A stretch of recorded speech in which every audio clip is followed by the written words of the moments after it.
Good morning, all of you. Good afternoon and good evening, whatsoever the time you are watching this particular part. That is the chapter third, Nationalism in India, NCERT. Uh, my welcome to you all on my channel, and please do watch the first and second part of it.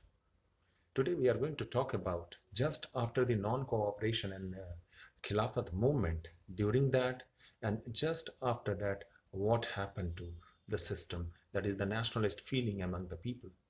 How the plantation workers, how the mill workers, how the town people, how the rural people, they all saw this non-cooperation movement and how they reacted to it. That we are going to study in this particular. By the time while we are starting, we already have talked about in chapter 1 when Mahatma Gandhi came to India, and then the passing of Rowlatt Act, then the Jallianwala Bagh massacre. We already have talked these things in part 1 and part 2. It's a request, do like my channel, share, subscribe, and press bell icon. Thank you. The topic that we are going to cover in this video is different strands within the movement. The movement that we are talking about here, the non-cooperation movement. The movement in the town, how all this movement was welcomed or not welcomed in town. Similarly, in the plantation, where the tea planters, the rubber planters, and similarly all the other type of different plantation, the workers that were taken away from their different villages, how they were, what they thought of, and the next one towards the civil disobedience movement.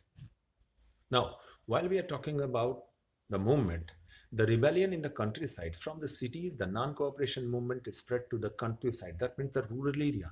After the war, the struggle of peasants and tribals were developing in different parts of India. Now, as per class 9th NCRT book, we already know about that why the tribals were totally against the Britishers. The reason was quite natural, that these people, the Britishers and the colonial powers, they were controlling all the areas that were normally controlled by the tribal people. I'm talking about the forest area. Now, they were called as a reserved forest, and the British government and the colonial powers, they were trying their best only to let the people feel that they are in favor of preserving environment and ecology. But in reality, where that they were extracting lots of things from the forest area.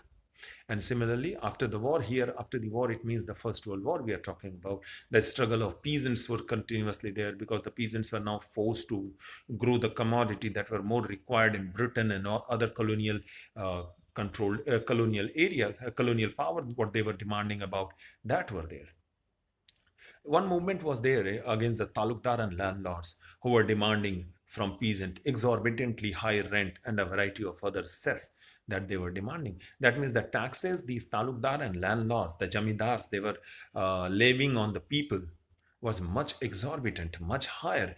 And because of that, the people, those who were producing in their farmland, they were not able to produce more of the commodity.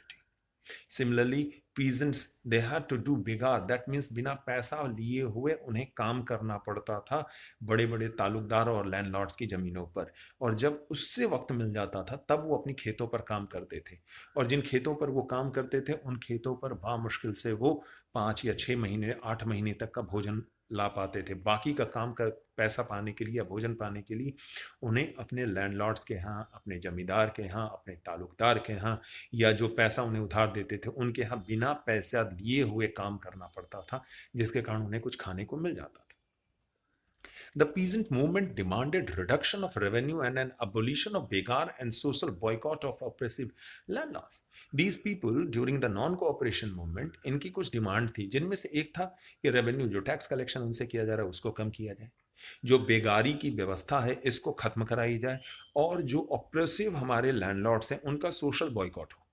जब तक धोबी, नाऊ, जो भी इनके काम करते हैं, इन सब ने बॉयकॉट नहीं करना है, तब तक ये हमारी बात नहीं मानेंगे। और यह एक कारण था जिसके कारण पंडित जवाहरलाल नेहरू ने एक अवध किसान सभा का सेटअप किया, और विद इन अ मंथ, 1 महीने के अंदर उसके 300 branches were setup all over the Awadh region, that means in today's Purvanchal and Madhyanchal जो आपका है, यूपी का दो हिस्सा आपके ले लें, लखनऊ से लेकर और बिहार बॉर्डर तक, या बिहार का भी काफ़ी हिस्सा, ये पूरा का पूरा अवध प्रांत के रूप में जाना जाता था। और इन सारे एरियाज में 300 से ज़्यादा जो हैं ब्रांचेस इस अवध किसान सभा के तैयार हो गए। Tribal peasants interpreted the message of Mahatma Gandhi and the idea of Swaraj in other way. The colonial government had closed large forest areas, preventing people from entering the forest to graze their cattle or to collect the fuel-load fruits. Alluri Sitaram Raju claimed that he had a variety of special power. He asserted that India could be liberated only by the use of force. यहाँ पर हम पाते हैं कि महात्मा गांधी और अलूरी सीताराम राजू और other leaders की सोच में थोड़ा सा अंतर था। जहां Mahatma Gandhi non cooperation movement को बहुत ज़्यादा फेवर करते थे, वहीं ये aggressive force, force of bullet, force of fire, force of spears, इनको ये ज़्यादा इंपॉर्टेंस देते थे। बिकॉज ऑफ दैट रीज़न भी था, क्योंकि ये ट्राइबल पीजेंट्स हजारों वर्षों से अपने जानवरों को उन्हीं जंगलों में ले जाते थे, उनको वहाँ पर चारा खिलाते थे और सब कुछ था। उन्हीं जंगलों से वो हनी है और बाकी के बहुत सारे सामान को निकाल कर लाते थे। और आज जब ये कॉलोनियल गवर्नमेंट आई तो इन्होंने उनको वहाँ पर जाने के लिए उन्हें फाइन लगाना शुरू कर दिया, which was not the simple fine, it was exorbitant fine. उन्हें कई बार वहाँ पर बेकार करना पड़ता था, जिसके कारण सारा का सारा tribal area against the British government था। If we are talking about the movement in the town, the movement started with the thousands of students leaving school and colleges, क्योंकि महात्मा गांधी ने सोशल बॉयकॉट की भी बात की थी। और इस कारण से सभी छात्र, जो भी हिंदुस्तानी छात्र थे, उन्होंने स्कूल को, कॉलेजेस को छोड़ दिया। जितने हेडमास्टर और टीचर्स थे उन्होंने रिजाइन कर दिया। जो लॉयर्स सरकारी कोर्ट में practice कर रहे थे, they gave up their legal practices. Council elections were boycotted in most provinces by Indian National Congress. Foreign goods were boycotted, liquor shops picketed, and foreign cloths were burnt. Import of foreign cloth halved between 1921 and 22. Movement gradually slowed down as khadi was expensive and alternative Indian institutions were to be set up, which was non-existent. मुझे याद आता है foreign goods के boycott के बारे में और इनके जलाए जाने के बारे में, बेसिकली इनके जलाए जाने के बारे में, कि एक कहानी थी कि पंडित जवाहरलाल नेहरू बेचारे जो हैं, उनको एक बढ़िया खादी का टोपी पहनते थे, लेकिन बड़ा बहुत, चूँकि माँ बाप जो है उनके बहुत रईस थे, तो उन्हें काफ़ी बढ़िया क्वालिटी का टोपी मिला हुआ था पहनने को। और जब लोग इस तरह से फॉरेन क्लॉथ्स और ये सब जला रहे थे, वो छोटे से बच्चे थे, तो उस समय उन्होंने देखा तो उन्होंने अपनी टोपी फेंक दी, जलने दिया, और बाद में उन्हें पता चला कि अरे ये टोपी तो खादी की थी। खैर, इस तरह की बहुत सारी छोटी छोटी कहानियाँ बहुत बड़े बड़े नेताओं की हैं, जो कि हम लगातार देखते हैं। लेकिन इन सब चीज़ों का नतीजा ये हुआ कि शराब की दुकानें बंद होने लगीं, विदेशी सामान का डिमांड घट गया, लेकिन यह कुछ दिनों तक रहा। लोगों को पहनने के लिए कपड़ा चाहिए था और खादी बहुत महंगा था। हिंदुस्तान गरीब लोगों का देश था, नेचुरल सी बात है। धीरे धीरे करके लोग फिर जो है बॉयकॉट करना छोड़ करके विदेशी सामान खरीदने लगे। बहुत सारों ने तो कम कर दिया, ये तो जरूर है, लेकिन बहुत सारा डिमांड कम नहीं हुआ था। उसी तरह करके अदालतें हिंदुस्तानियों ने नहीं इस्टेब्लिश की कि वहाँ जा कर के लोग अपना काम कर सके, कुछ पैसा अर्न कर सकें। स्कूल कॉलेज हिंदुस्तानियों द्वारा नहीं इस्टेब्लिश किया गया, जिसका नतीजा ये हुआ कि फिर से बच्चे, हेडमास्टर, टीचर्स, वो दोबारा से उन्हें स्कूल कॉलेजेस में जाकर पढ़ाना शुरू कर दिया और पढ़ना शुरू कर दिया।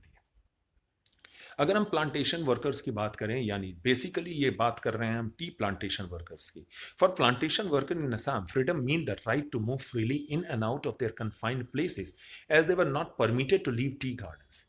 Workers term Swaraj in their own way, imagining it to be a time when all their troubles will be over. अब यहाँ पर जो प्लांटेशन वर्कर्स हैं, अगर हम इनके इतिहास को जानने की कोशिश करें या ये कैसे वहाँ पहुँचे इसकी जानने की कोशिश करें, तो बहुत सारे को उत्तर प्रदेश से, मध्य प्रदेश से, छत्तीसगढ़ आज का जो है, कई तो तमिलनाडु के उन सूखे प्रांतों से जहाँ पर खेती बहुत अच्छी नहीं हो पाती थी, वहाँ से इनको गुमास्ताज या जिसको हम कहते हैं कमीशन लेकर के काम करने वाले जो लेबरर्स को लाते हैं, उनके द्वारा इन प्लांटेशन के जो मालिक थे उन्होंने उनको वहाँ से हायर किया। And once they were hired, these people moved to that plantation area. Once they got there, they were confined to a place. They were not allowed to move out of that campus. They were locked continuously. They have to work continuously for 17, 18 hours. It means a total torture for them was there. Once they got this Swaraj, non-cooperation, boycott, Khilafat, all these movements there, they thought of that they can move out of the tea plant gardens. They can go to their home whenever they wish to. But the problem was there. They tried their best to move out of it. But the problem was after moving out, they were unable to get any type of help from the locals, from the transporters. And because of that, they were unable to move to their villages. Ultimately, they were caught and they get back from where they moved out. The last point in this particular part is towards the civil disobedience movement. Mahatma Gandhi decided to withdraw non-cooperation movement in 1922. The movement was turning violent in many places and satyagrahis needed proper training for mass struggle. That means this training is not about the violent, but the non-violent means that can be utilized. C.R. Das and Motilal Nehru formed the Swaraj party within the Congress. They were not out of the Congress, but they remain in the same party. They formed their own party and argue for a return to council politics. That means they wanted to fight for the council election. Because of worldwide depression, agricultural prices collapsed by 1929. With a change in government in Britain, a commission under Sir John Simon was set up. When in 1928 Simon Commission arrived in India, it was greeted with protest and hartal. Lord Irwin announced in October 1929 Dominion status for India, which Congress was not satisfied, and they called for full independence in 1929, December at Lahore session of Congress. Now, once Mahatma Gandhi got that the people of India are not ready for non-violent means of method, because of that he called off the non-cooperation movement.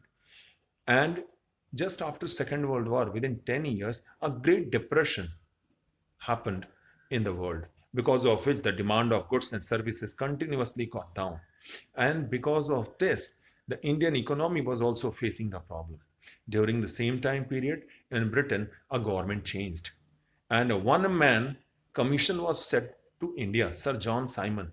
He was sent to India. 1928, he came here. He was greeted with protest and hartal. And after this Lord Irwin's commission, Sir John Simon Commission, Lord Irwin announced in October 1929. Now, from 1885, the Indians were demanding for Dominion status. Now, in 1929, they promised that India will be given a Dominion status. But the problem remains the same. Now, Indians were not satisfied with the Dominion status. And because of that, in 1929, Lahore session of Congress, in 1929, December, they demanded for full independence. और इतना ही नहीं, बल्कि उन्होंने कहा कि 26 जनवरी 1930 को हम अपना स्वतंत्रता दिवस मनाएंगे. यही कारण है कि 1949 में 26 नवंबर को जब हमारा संविधान पास हो गया, उसके बावजूद हमने 2 महीने तक इंतजार किया और 26 जनवरी 1950 से हमारे संविधान को पूर्ण रूप से लागू किया गया और हिंदुस्तान भी 26 जनवरी 1950 से 1950 से एक गणतंत्र के रूप में, एक रिपब्लिक के रूप में माने जाने लगा. For today, we are going to end up with this much. In the next part, we will conclude the chapter, I believe so. Thank you all of you.